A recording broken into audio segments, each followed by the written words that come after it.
host, Chef AJ, and this is where I introduce you to amazing people just like you who are doing great things in the world that I think you should know about.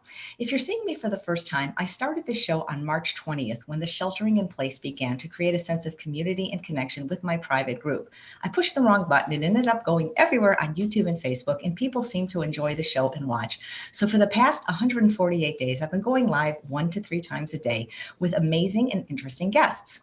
Those that watch live know that there's a chat feature where you can chat with each other and also ask me questions. And since the show began on March 20th, there has been one person that has been requested over and over and over by the live viewing audience. And I contacted this person, and at first the answer was no, but now it's not. It's yes. She is one of the sweetest, kindest people you've ever met. She really is the OG when it comes to low-fat, starch-based cooking. She really is, I think, the person that started it. She's created thousands of recipes and co-authored many best-selling books with delicious recipes that most of you can get for free on her website.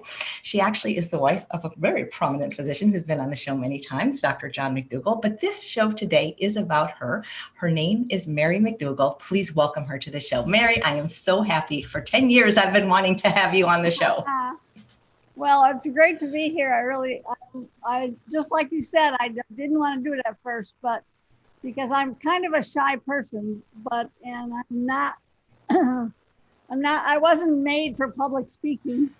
I was not in my DNA when I was born. And so for me to do a show, it takes me a while to think about it. And, but since it was you, I decided that since I like you so much and I have so much fun on your shows, it's a good time for me to get back in here and then talk to some people and tell them about myself.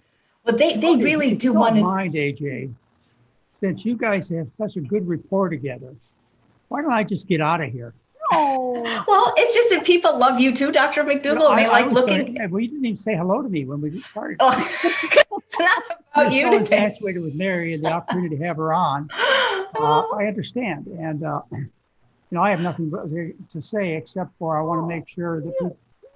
I'll have a few questions for you. Yeah, that's true because one of the things is one of the questions was does Dr. McDougall ever make any of his own meals? No, we'll get to that in just a minute. I do want to say though that Mary and I are really busy this week, and I'll be redoing all of my slide presentations, and Mary's going to be participating. We're starting the 12-day Telemed tele-education program, which is really unique, and I want to make sure that your viewers not only know about it, but spread the good news to friends and relatives, because we're bringing our once residential program that costs close to $6,000.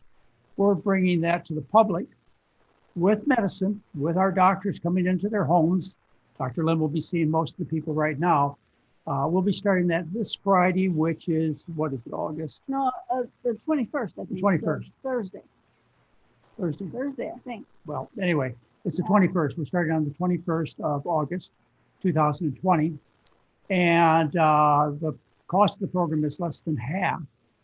And we're really excited about it because there was so much difficulty in people getting involved in our program in the past. Not only the cost, which I already mentioned, but also the fact that people had to travel on airplanes, had to stay with us for 10 to 12 days in Santa Rosa, California. It was very difficult. Now we're in a situation where we're going to come to your home.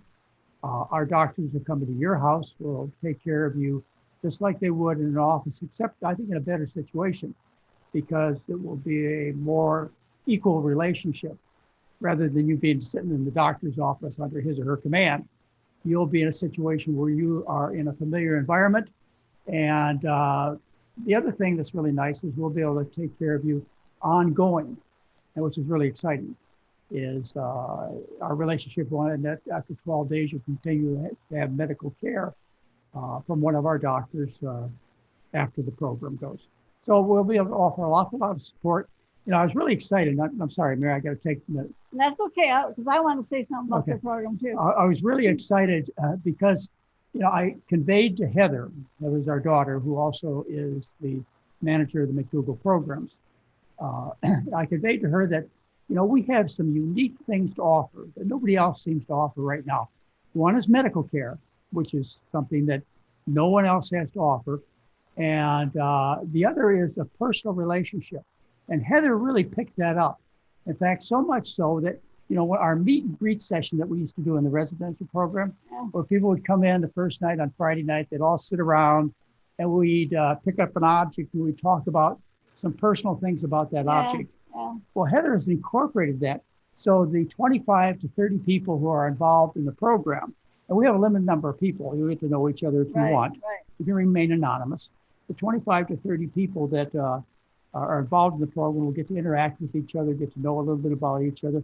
So we're going to bring as intimate a relationship as we possibly can over the internet. And actually, in some ways, I think it's going to be much more intimate, much more comfortable for people. Yes, and they're still going to get the blood pressure checks and lab tests, and all the other things they got, except that they don't have to travel. They don't have to travel. Stay in a strange place. And you can keep with your private doctor. It's not like you have to abandon your private doctor. Right. It will help you get specialists and the extra kind of care that you need. So, I can't think, it's actually been a dream of mine to be able to bring this program to people in a much more comfortable, much more effective way. And we've really done it. So August 21st. Much easier for people, much easier. What did you want to say about the program? All I wanted to say is they still get their blood pressure taken, that they still get their weigh-ins. Yeah. And all this stuff is recorded, and so we have medical records on them. Mm-hmm. And so they'll always be our patients. Yeah, you'll be able to have private consults with Doug Lyle and Jeff Novick and probably Mary McDougall if you want to talk to her. And, Heather. I think Heather said something about that. Yeah. Anyway, and I'll be around too. I don't know what exactly I'll be doing, but don't you have to worry. I will be supervising everything and make sure it has the quote McDougall stamp on top. And we'll keep the quality that we've always had in the past. It's all yours, Mary. Okay. There's the camera right there. All right. Well, it sounds like an amazing program. And we have comments from people like Zena who's saying the 10-day McDougall program was the best thing that ever happened to me, saved my life, and has given me a much better quality of life for the past 17 years. So lots of fans of both of you and the program. So thank you. It sounds amazing. So Mary, I think you could probably guess what other questions will be. And there's a lot of cooking questions, but I got to tell you, because people that were on the mailing list wrote in, the number one question, what inquiring minds want to know is, what is it like to be married to Dr. McDougall? But what is it really like? You might as well start with the early days. when you tried to cook for me. Really early days. Well, let me start even earlier than that, because when I was growing up, a lot of people learn from their moms in the kitchen, and they learn how to cook, and they take time practicing. I never did any of that. My mother was a terrible cook.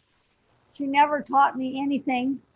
I really didn't know how to make very many foods. When I was by myself, living by myself, I would often have a can of stewed tomatoes for dinner at night because I didn't know how to cook anything else. And I didn't really care all that much about cooking. So for me, well, was it something I said? Hopefully they'll come right back. That has happened in the past. I thank you guys for being here. I'm going to keep the broadcast going. And so they probably hit a button. Oh boy, there's so many nice comments about the McDougalls. So stay tuned.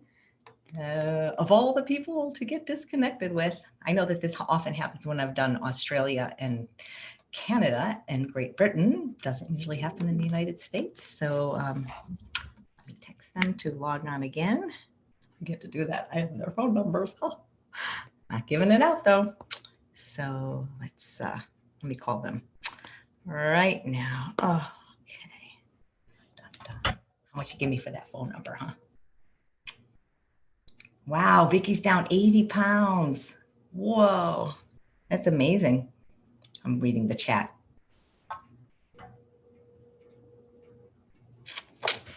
We'll have to entertain you until they come back.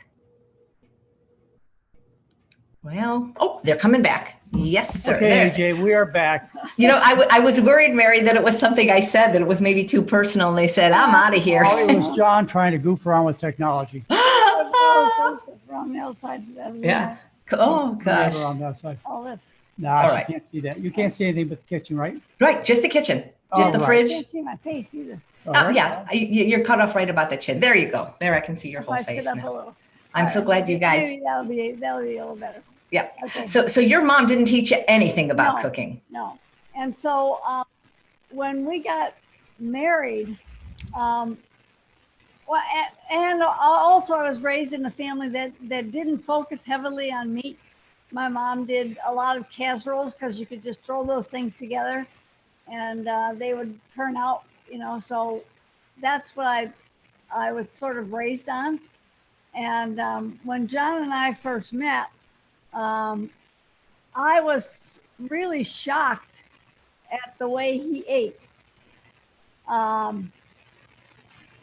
I can still remember when we first moved in together and he told me what he wanted for breakfast, and it was 6 eggs. Oh, come on. It was. Oh, 6 eggs, I know. It was 6 You eggs. don't have to tell people that. Oh, okay, sorry. Yeah, it was 6 eggs. It was 6 eggs. But- Plus bacon. And I said, you had that for breakfast? We had eggs and bacon maybe once a month for dinner.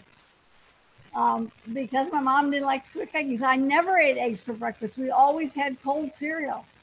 So for me to learn how to cook for John was interesting Well, because he liked so many different things well, that but then I knew how to make. I was raised in a family where, you know, my parents came out of the Depression.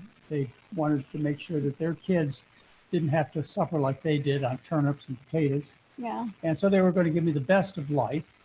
And of course, my parents were worried about calcium and protein, just like all your parents were. And we got plenty of calcium and protein and cholesterol and fat.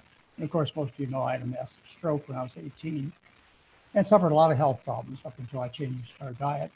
Yeah. But, After I married you. But you see, my parents, I never even heard the word cholesterol. My mother never talked about fat Right. and calories and or any of those things. So it was all new to me. I just thought food was, you know, you went to the grocery store and you bought what you liked, and if you didn't have to cook it, it was great because you could eat it just plain. But if you had to cook it, it had to be really easy to cook. You want to tell them about the story where the oven blew up in your face?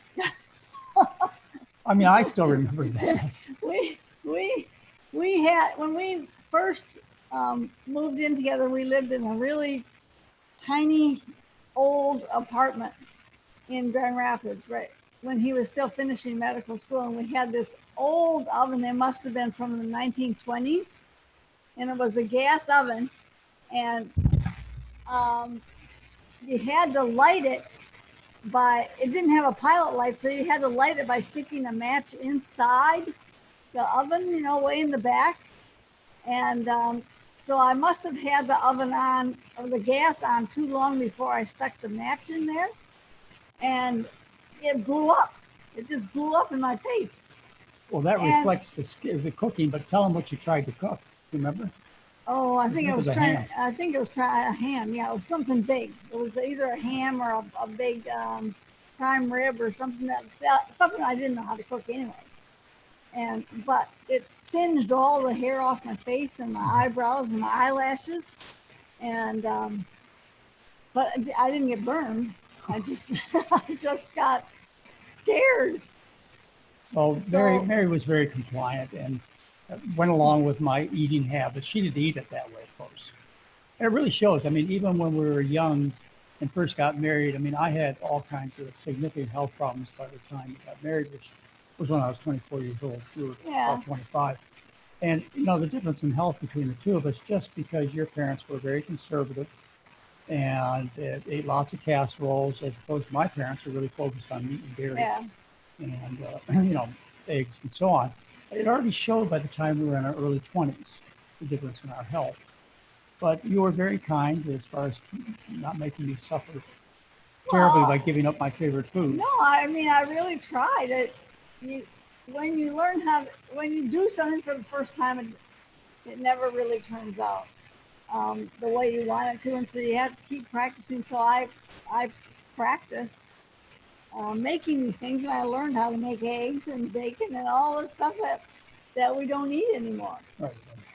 Well, let's, maybe just to, unless you have another thought about something that happened significant in the interval, maybe they'd like to hear about how I was such a pest about getting you to change the family diet.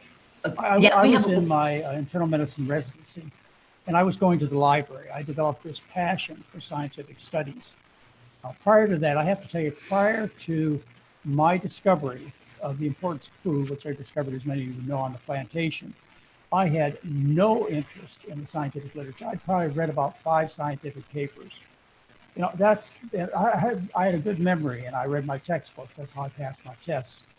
But once I made the connection between diet and poor health or good health based on my plantation experiences, I went back into residency, and then I started going to the library, and I discovered that I didn't have an original thought, that all the things that I'd observed as far as the cause and cure of disease, and much more, I learned so much more, had already been published in the scientific literature.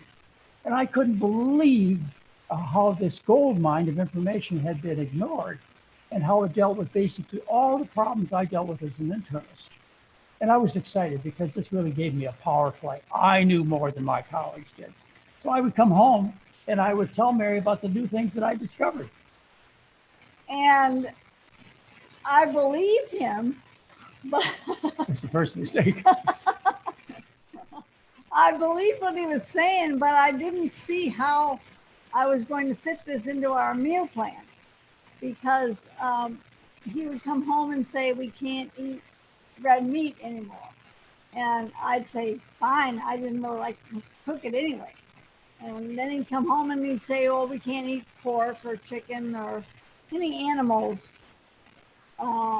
because they have just as much cholesterol and fat and everything else. And so I had at that time, I had learned how to cook chicken, I think. So that was a big one. I had to figure out what to cook instead of chicken. But you see, you got to tell them. First, I came home and told you that white meat was better than red meat. Yeah. So you had to go from beef and ham to chicken and fish, which we hated. We hated fish. Yeah, but that didn't last very long. No. I mean, he would read all the time. So he'd come home 1 week and it was red meat we had to give up. And 2 weeks later, he'd come home and it was, well, we can't eat white meat either. And then a few weeks later, it was, well, we can't eat eggs. Well, people need to understand, a muscle's a muscle's a muscle. And so if it happens to flap a wing or, move a limb or wiggle a fin, they're all muscles. Yeah, I know, but I discovered that by researching that the impact of various muscles on blood cholesterol was basically the same. So I said, Mary, we've got to give up the chicken and fish. Well, but you see, you didn't really tell me the whole story. Well, it was just, we can't eat this or we can't eat this, because I have to tell my patients what they have to do to get better. And if I'm still eating this stuff, I can't really tell them. That's right. And so I couldn't speak beyond my own dinner plate, which is a real problem for most of the experts you hear out there. If you hear them recommending, a little chicken, little fish, little olive oil, etc., it's because they can't get beyond their own dinner plate. They can't see the truth beyond their own dinner plate. So I realized that I had to change our family diet, or I couldn't tell you what to do. So that's why I came home and I said, Mary, please help. I have to learn to eat this way. Otherwise, I can't ask other people to eat this way. Well, luckily, he didn't discover that cheese was not bad for a couple of months. So we ate a lot of cheese, a lot of cheese dishes. Remember back in the early 70s, there were a lot of vegetarian cookbooks out there, and they all focused on cheese. You made a regular dish and then you put a lot of cheese on it, and then it made it taste better or something. So in the beginning, we ate, maybe for 2 months, we ate cheese. Yeah. Well, the transition was pretty quick. Yeah. It was painful though, folks. I don't want you to think that this was easy. And the main thing was giving up the salt. You know, when you switch from beef and pork to chicken to fish, you load the same old sauces and salt shakers on. When you switch to cheese, what you do is you switch to a very high salt product. And that's the way they get you to eat cheese or any other dairy product, is loaded with salt or sugar. Otherwise, it's too disgusting. So we had the salt, which is the main thing people miss. And then I told you, Mary, dairy is liquid meat. Yeah. And that was the big one. Yeah, but then it was oil. Yeah, When he told me that I couldn't cook with oil anymore. well, but you cooked with oil for a while. I cooked with oil for a while, but not for long. And then I told you that oil causes heart disease, obesity, and cancer. Yeah. We got to give it up. So I have to give up it, and that just about did it. It just sounds like you're I so. almost lost my happy home. You know, it was and deservedly so. I mean, very few people would tolerate my kind of obsessions. Well, especially someone who didn't know how to cook. But you learned to cook. Mary, your recipes are amazing now, and it sounds like you just went along with everything. You were so. I mean, I did. But I had a lot of failures. I mean, when we got married, I didn't even know how to cook rice. Luckily, we moved to Hawaii, and every single store sold rice cookers. And so one of my first purchases when we got to Hawaii was a rice cooker. And so at least I could cook rice, because all you have to do is put it in and turn it on, and it cooks.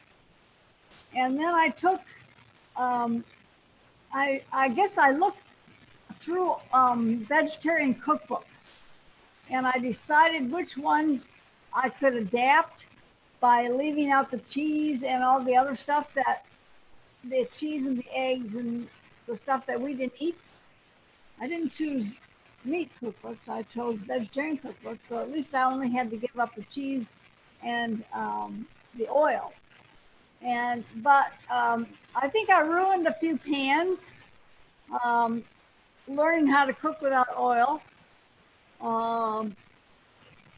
I think a lot of the stuff didn't taste very good in the beginning.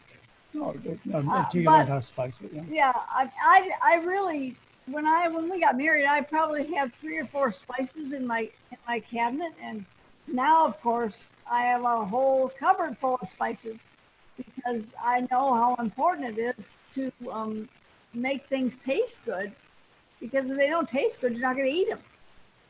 Well, let me interject something here. Is, we had difficulty giving up the oil, but now, and I'm sure most of you who are listening can relate to this, if you go out to dinner and you have an oily dish, it's unpalatable. It's disgusting. So it's just a matter of adaptations, adapting to low salt food, adapting to no oil, and then you look back and you say, well, why didn't I do this before? Now, Mary, there's one other big change that we made that you will have to think back to remember, and that was when our son Patrick developed allergies. It was in our early 30s, and I said, Mary, we got to be able to help Patrick. Yeah. And we made some really. Go ahead.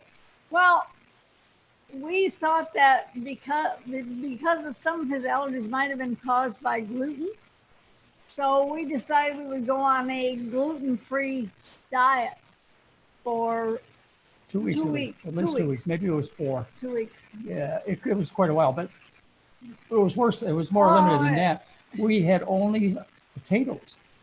Well, no, that was later. That was later.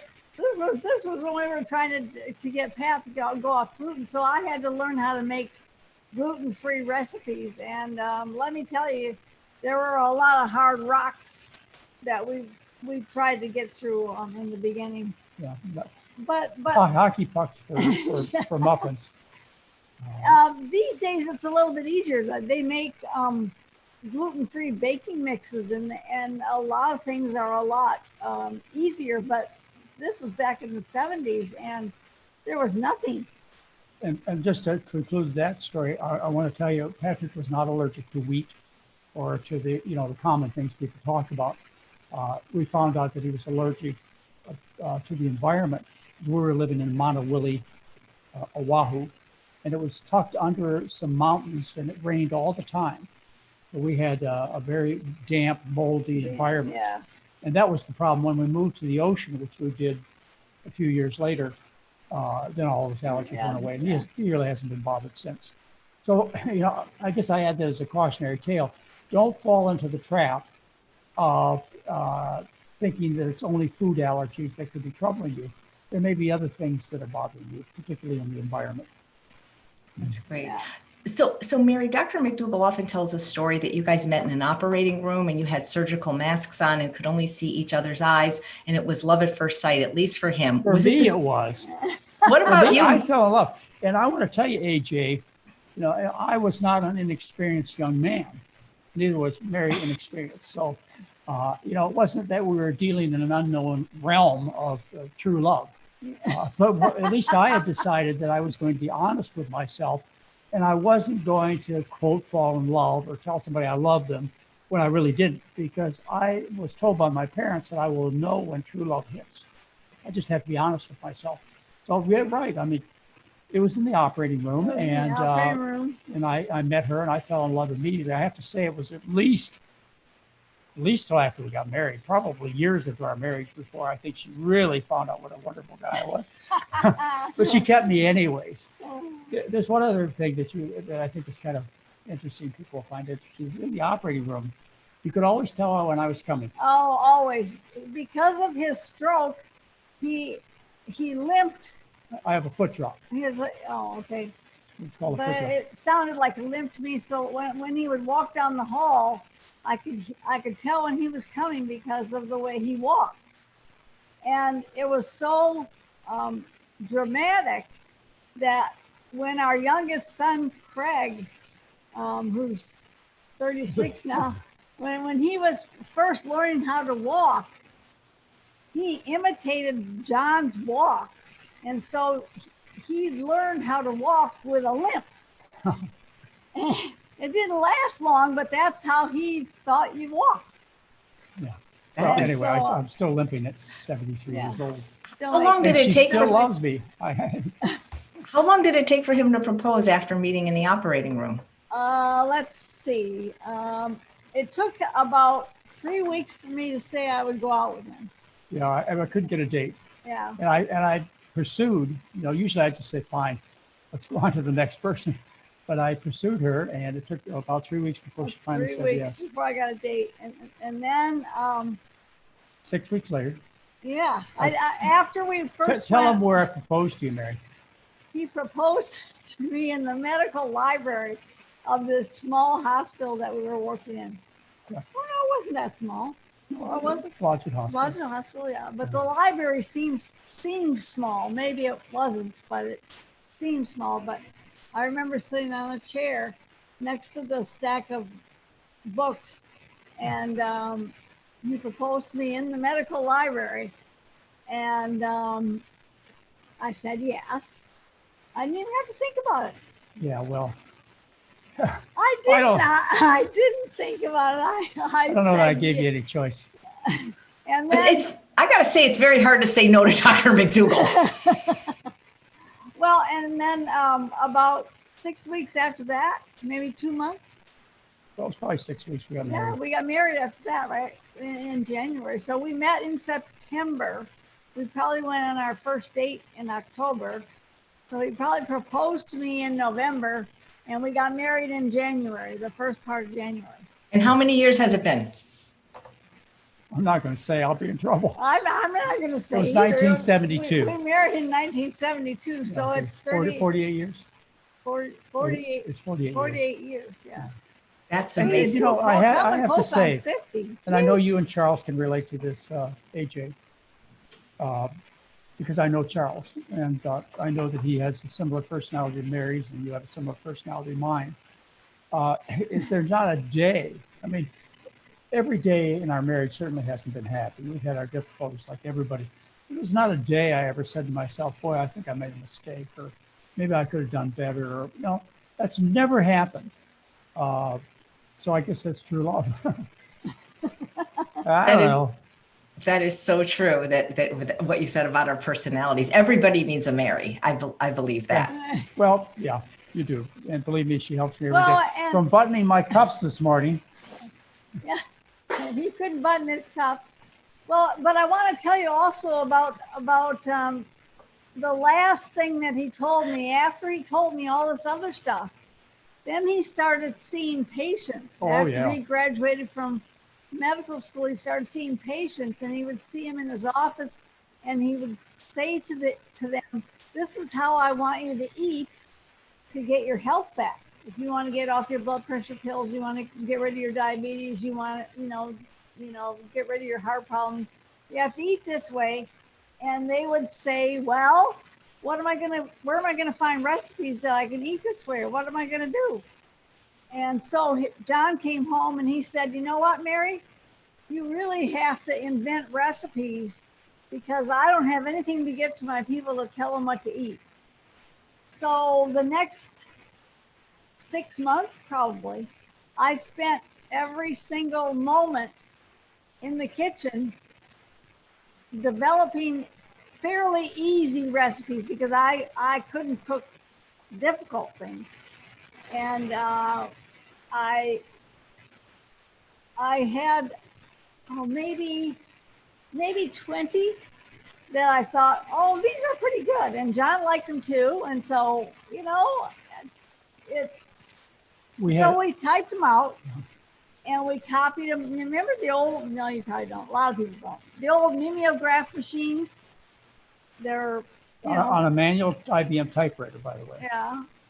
And he would pass those out in the office, and that's what people got in the beginning, and that's how they learned how to cook. Do you think you could hop up and grab that book? Oh, I can't. Okay, and then we put them together. We put it together as this book, which is, I know, we lost almost all copies in the fire, but somebody was kind enough to give us one. Here we actually have the first cookbook we put together. So, all right. So here we go. This is, you see, I called the book Making the Change.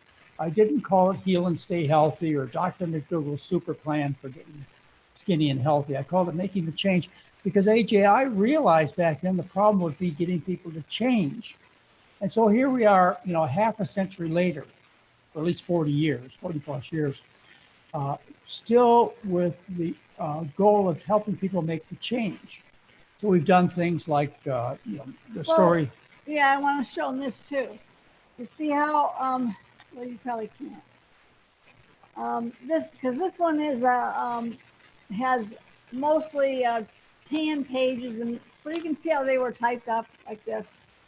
And then as I would invent new recipes, we would pass them out, and they could put them in little clips, and they could add them to their book. And by the time we were finished, the book was probably twice as thick as it is. And then from there, we went to printing copies. Yeah, for a regular printer and then publishers and so on. But I just want you to focus your attention on what we focused our attention on. And that is, I knew, and Mary knew how to cook for people back more than 40 years ago. We really haven't changed much in the last 40 years as far as our recommendations of food or what diseases would be prevented or cured. Right. Now, I've learned so little over the last 45 years. But what I've really learned is, and I'm still learning, are ways to help people make the change. And so we would start out with, our classroom experience. We actually had in our office, we had an education room in our doctor's office. So we had dual slide projectors run by a tape. Whatever they called those tapes, cassette tape, yeah. And it would play two projectors. And we're so proud of this, and in audio, and people would watch this 1 hour presentation. And no, I was there. Oh, you did? I did the changing, and I talked. Well, but then I got a little machine to do it. Oh, okay. We may have done it initially. But people would come out of that education room sometimes, and they would say, "I don't like any of those foods." And, Mary, of course, should have gotten upset, should have been offended. And I was offended until I figured out what to say to these people is, of course you don't like any of these foods. If you did, you wouldn't be in my office. So, the point being is those who have the most difficult time liking the foods likely have the worst diet, likely will have the most difficult time changing, and likely will get the most benefits. Undoubtedly will get the most benefits.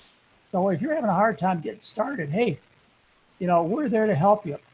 So we went from the office education experience to the community where we gave lectures throughout Honolulu. People still contact me. In fact, this is one of the greatest joys in my life when I get an email from somebody and they say, 40 years ago, I heard you at St. Francis Hospital, we used to do that in Honolulu, give a lecture, and I changed my diet then. I want you to know, here we are 40 years later, and I'm fully active, playing with the grandkids, still working, having a great time, whereas my friends are disabled. They have parking stickers, disability parking stickers, they're in nursing homes, or they're dead. I feel like we've done our job, not getting people to change over, a day or a week or a month, but over a lifetime. So our efforts have been to get people to make changes.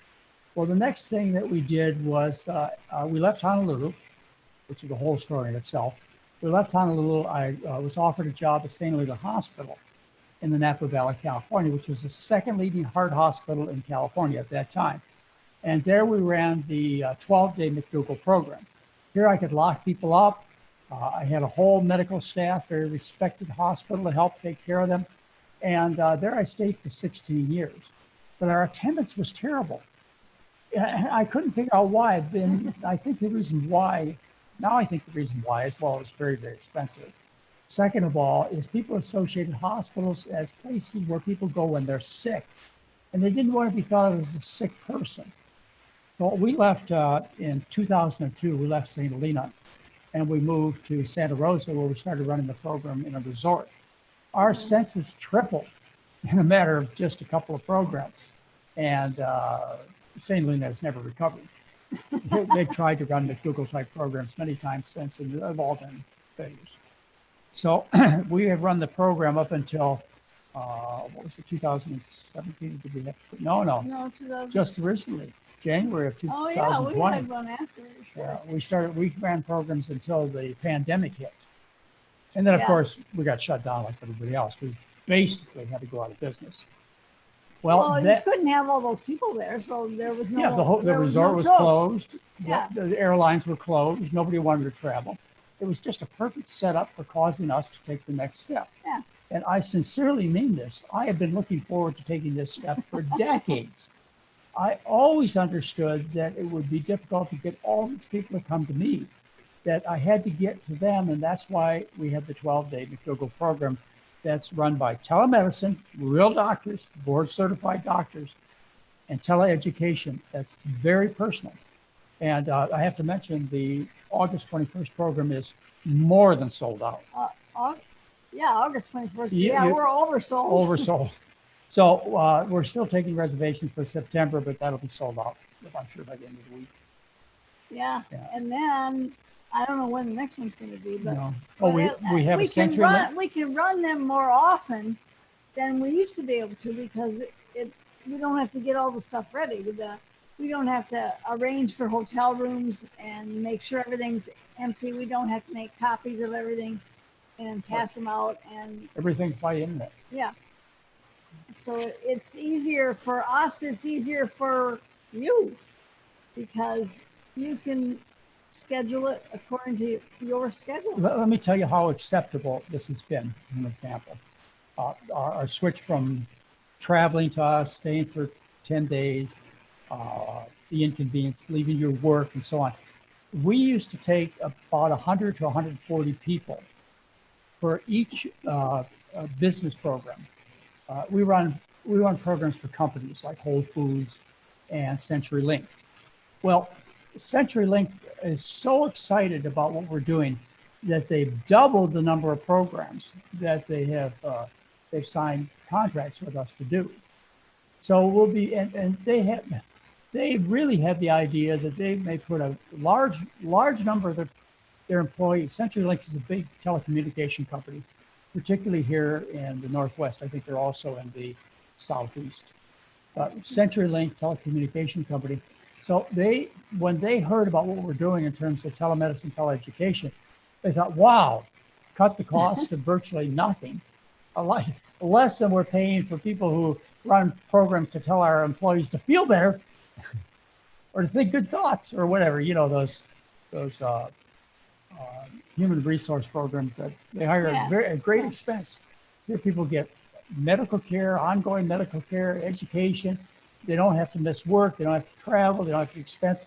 So companies have been really excited about this, which has been the other area that I've tried to build business, is with companies like Whole Foods and CenturyLink and public supermarkets we've done, and Blue Cross Blue Shield we've done in the past. So we've done quite a few businesses with great success in terms of their healthcare costs. Dr. McDougall, there's a question from Anita. Can people in other countries sign up, like in Europe? Yeah. Absolutely. It's not a problem at all. We might run into problem. No, I don't think so. No, I don't. We don't plan on any difficulties at all. Our doctors are really excited about telemedicine, and I can't see any reason it would be a problem all over the globe. Nice. All right. Back to Dr. McDougall. Mary, why did you fall in love with him? Was it his dashing good looks, his scintillating personality, the promise of a bright future? Dashing good looks. I hate to tell you how much I weigh now. Just to say I weighed 70 pounds more than I weigh now when Mary said yes. So it wasn't my dashing good looks. It must have been my winning personality. What do you think? Well, I saw pictures of you guys when you were younger. You both, I mean, not that you're not good looking now, but very good looking couple. Well, you know, youth is beautiful. Yeah. Youth is healthy. Health is attractive. Health is attractive. So young people are attractive because they're young and healthy. They're still healthy. As you get older, you get sick. And naturally, because of selection, naturally you repulse other people when you're unattractive. And as you get older, you get more sick and more unattractive in general. Doesn't have to be that way. It certainly hasn't been with you. So Mary, everybody wants to know, do you make every single meal for Dr. McDougall, or is he ever able to fend for himself? No, you know, well, I cook Dr. McDougall soups. yeah, and you make sandwiches sometimes. I can make sandwiches. He since the fires, I mean, he never really cooked at all before the fires in 2017. And when we moved to our new place in Portland, I guess it's because, I don't know, we have a big great room where the living room and the kitchen are kind of connected. Well, they can see it right here. Yeah, but they can't see the living room. Well, That's off that side. Our living area is off to the side. Yeah. And I don't know, he just wanted to help me. He would see me in there working, and he'd be sitting there watching the news or something, and he would say, well, can I help you do something? And I'd say, well, yeah, you can chop potatoes. So now he's learned how to chop potatoes and make sandwiches and cook McDougall soups. But not any of the more complex things like nut seed or tofu burgers, things that you're still the expert. Falafels. Yeah. Oh, but these are things, by the way, we had over the last week. So I don't want you to think I'm in any way deprived. But you, Mary, even though you're an amazing cook with thousands of recipes, you guys eat fairly simply, don't you? Oh, we do, because it's just the two of us, and I don't feel like I want to make a huge dinner, you know, for the two of us. One of our biggest meals that John and I eat together is I love mashed potatoes and gravy, and so does he. So I'll make potatoes in my Instant Pot, and I make gravy, the creamy golden gravy out of one of the cookbooks. Yeah, it's in the it's in many of the cookbooks, and it's online. And then I'll have some vegetables with that. And John mashes the potatoes in the Instant Pot. So there's like another. It takes 10 mashes and they're done. Well, that's helping. And he's a good cleaner upper too. Well, you do get a little more complex. We have grandchildren here in Portland, and we visit them. But I have to tell you, we are completely socially distant. We are completely isolated. So the question came up when I did the interview last time, whether or not we practice hand washing, masks, 6 foot distance, actually more like 16 feet. Yes, we do. And to the point where we have basically had to give up any close contact with our children and grandchildren. Right. And so, this has been tough on us too. However, we feel it's safe enough to get in our car, and we wear double masks when we ride the elevator downstairs. We get in our car and we drive over to our son's house, which is outside of Portland, and we'll walk around the back of the house to the porch, sit on the porch. I don't know what we're going to do in the winter. Sit on the porch and we'll have lunch, and Mary will make her special dishes. Like she'll make the falafels and the nutseed and the burgers, and our son makes this wonderful noodle dish. Yeah. And they also make pizzas. They grill on the grill. As I'm trying to say to you, is it's been difficult for us too, but we figured out ways not to give up everything, and I'm sure you have too. So we have favorites. I make tofu burgers because I don't like any of the ones that they have in the supermarket. We don't eat any of that fake meat stuff. So I'll make tofu burgers. I make falafels. I make a jackfruit. Oh, that's good. Barbecue jackfruit. That recipe's in online. So we have that. And I make, let's see, what else do I make a lot? Do you ever do any batch cooking since it's just two of you now? No, I don't. Well, no, not really. I mean, I'll make enough beans, and we'll have one night we'll have them for burritos. The next night we'll have we'll have bowls with a whole bunch of stuff on top of them. But really, I only cook enough for three days at a time, if that, maybe only 2. I probably could do batch cooking, but in my old house, I had 2 giant commercial refrigerators in a different room, and so I could make a whole bunch of stuff and freeze it and have extra. And here I don't have that much room, so I really can't batch cook and make a lot. What do you make for Dr. McDougall on his birthday? Cake. We have cakes. We have cakes for Mary's and my birthday, for the kids, for the grandkids. And, they're generally healthy cakes. That's why we make them at home. But they have sugar. They have soy products. But, hey, it's birthday. Time to have a cake. Yeah, but that's about all. 7 birthdays a year. At most. Yeah, we don't usually eat dessert. We have fruit. We have a lot of fruit. They have a lot of fruit up here, and so we eat a lot of fruit in season. It really makes a difference when you go to the farmer's market. You see what's in season, and that's what you eat. You don't. Well, let me add. I think that one of the favorites for birthday is your lasagna. Yeah, and a salad, like a romaine lettuce salad and a Caesar salad. The Caesar salad dressing. But I haven't done that lately. No, but our daughter-in-law has. Our daughter-in-law makes this lasagna. Well, Doctor. And by the way, I hope you guys are getting the gist of things, because our whole family eats this way. It's not just Mary and I. It's all 3 of our children, and what do we have? 7 grandchildren. Mm-hmm. All 7 are grandchildren. This is their diet. So, it's not been a matter of force either. This is the way the kids were raised. It's pretty easy for them. Well, let me ask you a question about that. But first, I just want to mention that you mentioned Mary's lasagna. And once I had interviewed Dr. Doug Lyle on what his last meal would be if he was going to be executed on death row. And he said, your lasagna. Oh, yeah. Just so you know. Did he add he'd eat the chocolate pudding? We used to serve it. Absolutely. Absolutely. He loves the chocolate pudding. You mentioned that your whole family what eats. we ought to do as part of our Tele education programs, we ought to send people desserts as graduation gifts.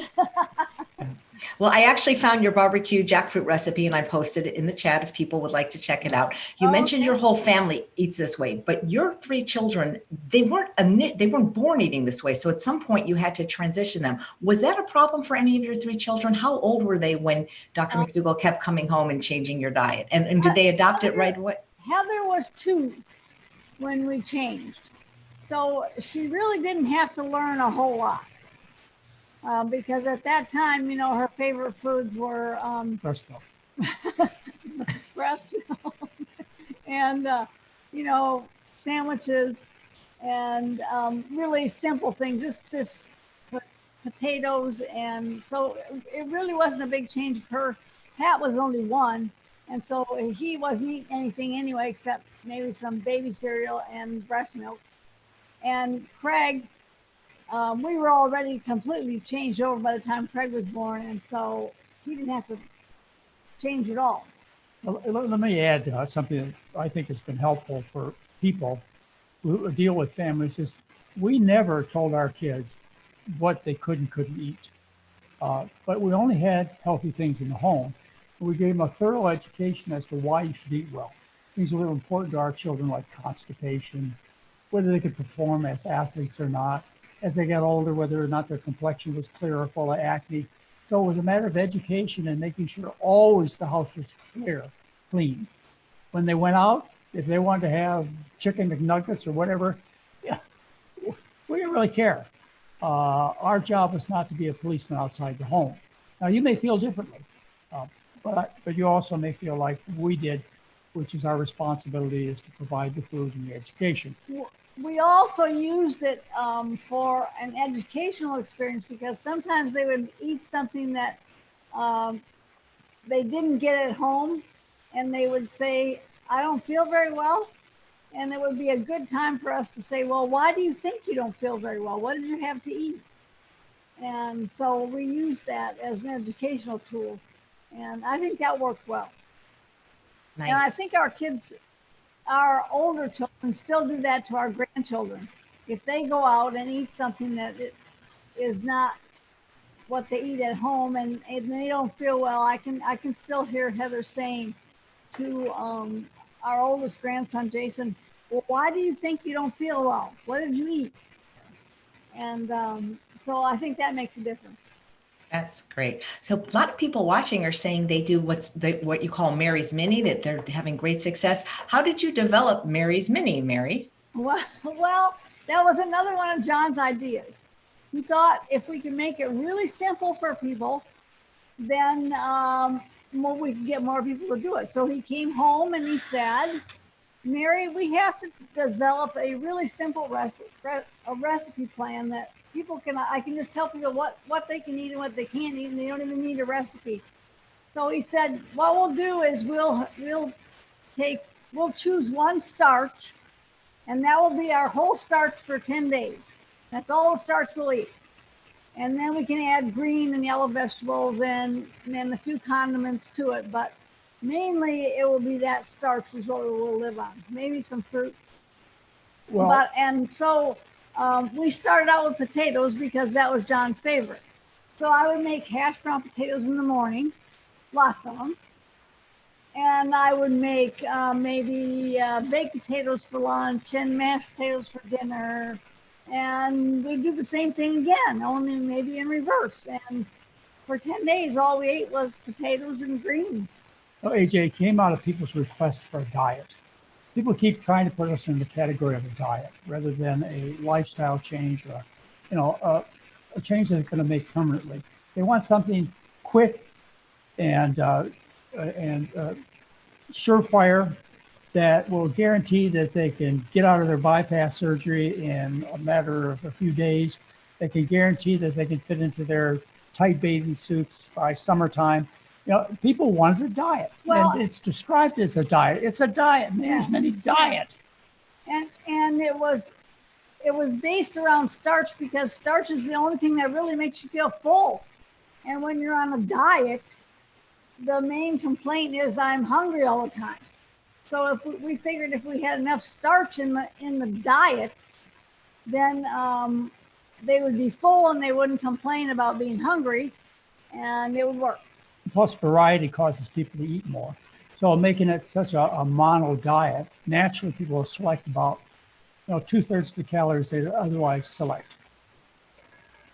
I love that what you said, Mary, that starch is the only thing that makes people feel full. Yet even people watching today, people are still afraid to eat potatoes, rice, and beans. Yeah. Well, once they get it, they get freedom, they get control. until you understand the importance of starch in the human diet, that we're starch eaters, starchitarians, starchivores, you're at the mercy of ignorance. Yeah. And once you figure that out, then you have complete control. We have, this is kind of a little off the subject, but it still has to do with starches. We have supplied ourselves with extra food because of the virus. And I have, most of my foods that I have bought are starches. I have lots of dehydrated potatoes. I have tons and tons of beans. I have lots of rice. I bought polenta. Any kind of grain that you can think of, I have stored in my emergency food supply. And so it's mostly starch. And then we'll have some frozen vegetables or whatever we can find to go with it. And I do want to mention, we put together this stock of food supply when the pandemic hit. And when we did our first videos, which were about 5 months ago, they're on our website, drmcdougall.com. And we put that together and stuck it back in the storage room. Well, this week we went through and we cleaned out the storage room. Well, Mary's been kind of dipping into different starchy bins along the way. And so, I don't know, you ordered what? I ordered a whole bunch more starch last week to fill up my bins again. A 5-gallon bucket. What are they? The 5-gallon buckets? I don't know. They're Oh, great yeah, big they're huge buckets. Huge. Yeah, I think they're 5-gallon buckets of beans and potatoes. Yeah. And So we're stocked up. I got a 25-pound bag of rice. This, of course, fits in with the question people asked me last time. Do I think this is going to end soon? And the answer is no. Do I think they're going to have a vaccine, even though I would really love them to have a vaccine? Do I think they're going to have an effective, safe vaccine soon? The answer is no. If you listen to the experts, they'll tell you basically the same thing. I mean, they may give you some happy news. Nobody wants to be pessimistic about this. I think that's why people are holding out for the salvation of a vaccine, that we're going to go back to the way things were. We're never going to go back to things the way they were. Even if we do have an effective vaccine, it's never going to be the same. So, it's time to adjust. I'm just going to add one more thing, and I want you to finish this interview off with Mary. No. And that is that, the evidence, and we have presented that, in fact, on the last show we did together, AJ, the evidence is absolutely uncontestable that people who eat like we do fare better if they catch the COVID-19 disease, if they catch the virus. People will do much better. Those who progress to hospitalization, the need for a mechanical ventilator, and death, I mean, they have as much as 12 times the risk of the average population. And you carry that back to us, which we're even healthier than the average population. What you find is that you have basically 2 ways to save yourself from this virus, and that is social distancing, which I absolutely agree with, and number 2, to get yourself as healthy as possible. I even sent you and made available for you, if you subscribe to the newsletter, I even sent you an article that shows that cholesterol acts as a bridge in the artery walls to allow the virus to get from the bloodstream into your lungs. This is all worked out, folks. And it's just that, how often do people recommend that you eat a good diet for a good bowel movement or to prevent heart disease? To take the step to recommend a good diet for a virus is, don't expect that for a long time. No. They tell you what the problem is, just like they tell you constipation through your diet or heart disease due to cholesterol and eating meat, etc. But they don't give you the solution. Right now, they're telling you if you are overweight, if you have high cholesterol, heart disease, high blood pressure, diabetes, you're in big trouble, big trouble. Well, we know how to get you out of trouble almost overnight. Yeah.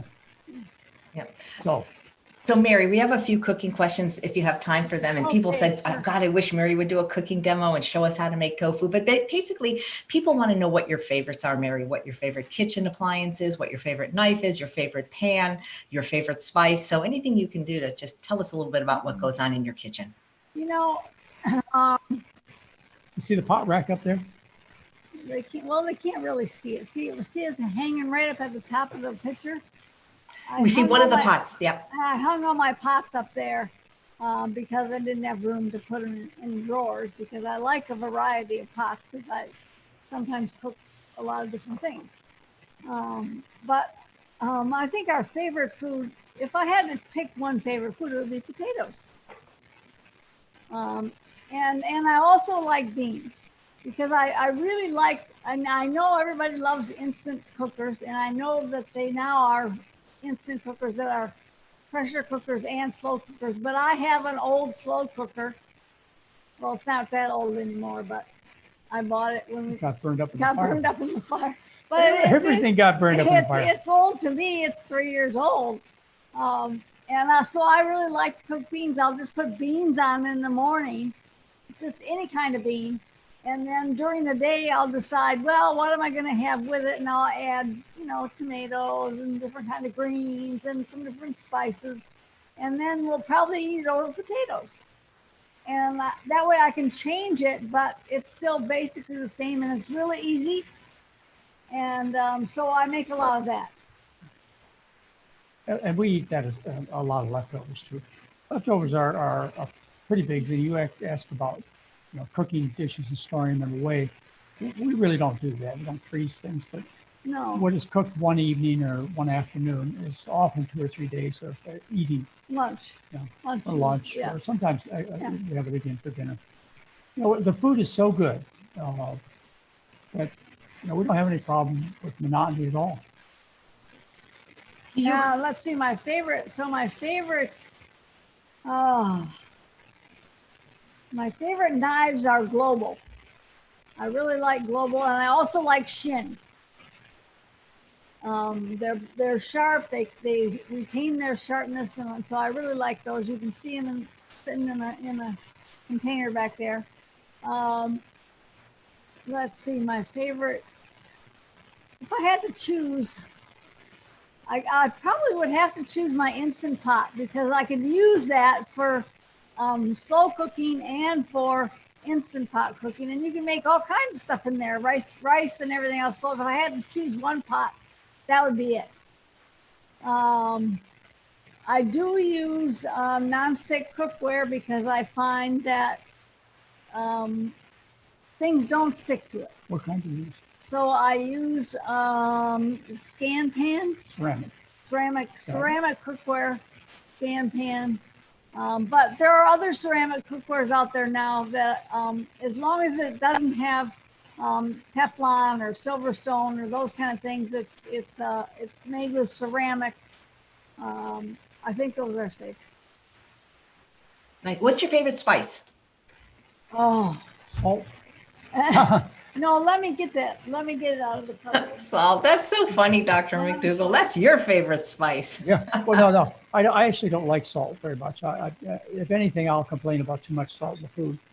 But of course, it's been a change that's taken place over years. And so, no, salt is not my favorite. So, Nor does Mary eat much salt. see that? Can you see? Yeah, that's the one from Costco, Kirkland's. Yeah. But it's so funny. It's called organic no salt seasoning, and then I add it to everything. And you can get it at Costco. But one day, like 4 years ago, when we were still going to Costco, I went there and they didn't have it, and I was so upset. So I decided, well, I'll check on Amazon. Guess what? They sell it on Amazon. Sell everything on Amazon. They sell everything on Amazon. So I buy it. You buy two jars like this, and this lasts me, maybe a couple months, because I dumped quite a bit of this. And there's 21 seasonings in this. And so if I had to choose one spice, this would be it. Does it bother either of you when people tell you you're too thin? Maybe they don't say it to your face, but I think you're more sensitive to it than we are. We've gone from a situation where people used to, particularly me, well, Mary went through a phase too, also, where we were considered overweight, and I think we were, even particularly for people who professed good eating. And this was maybe 30, 35 years ago. Yeah. And the reason is we were traveling a lot. We were doing shows all over the country. Larry King, lots of different shows. And we probably ate more desserts than we did. Yeah, we probably ate more desserts. And there was other things going on in our lives that caused us to be a little heavy. I would rather be criticized for being too thin than being overweight, particularly as a quote health food doctor. AJ, people who meet you new think you look fantastic. It's people who have an image of you from before being overweight that find you threatening and find it uncomfortable. People like to see the same thing in people. And so they, with sour grapes, come back to you and they think, well, maybe she has AIDS or maybe she has cancer. It's just previous conceptions people have. It's just like once upon a time, fat babies were considered healthy babies. Yeah. But of course, fat babies were dying of an increase, all kinds of problems. And that's because prior to that, thin babies were unhealthy because there wasn't enough food available. So you develop these biases. AJ, I'd ask you to just set it aside and just say thank you. I'm glad you look so good, so healthy, and I wish I was as thin as you were, because these people know how to fatten themselves up. You don't have to worry about that, AJ. Oh, that's funny. I could talk to you guys all day, and I hope you'll come back and maybe even cook a recipe. So last question is, what's the best advice you can give on people about making the change? Because even watching the chat, people are like, oh, I can't eat starch, I'm diabetic, and all this, it just doesn't matter how much we do these broadcasts, people still are afraid. Well, it's called making the change, AJ. Just like I showed you the first book we put together, it's called Making the Change. That's the difficult part. How do you cause people to do things that they themselves know they should do? It's like, people who drink or smoke or take heroin or whatever. They know that they should, but they need help. And what we tried to do is offer help to people. I would encourage you to keep at it. I would encourage you to treat every, quote, failure as a learning experience and just try harder next time.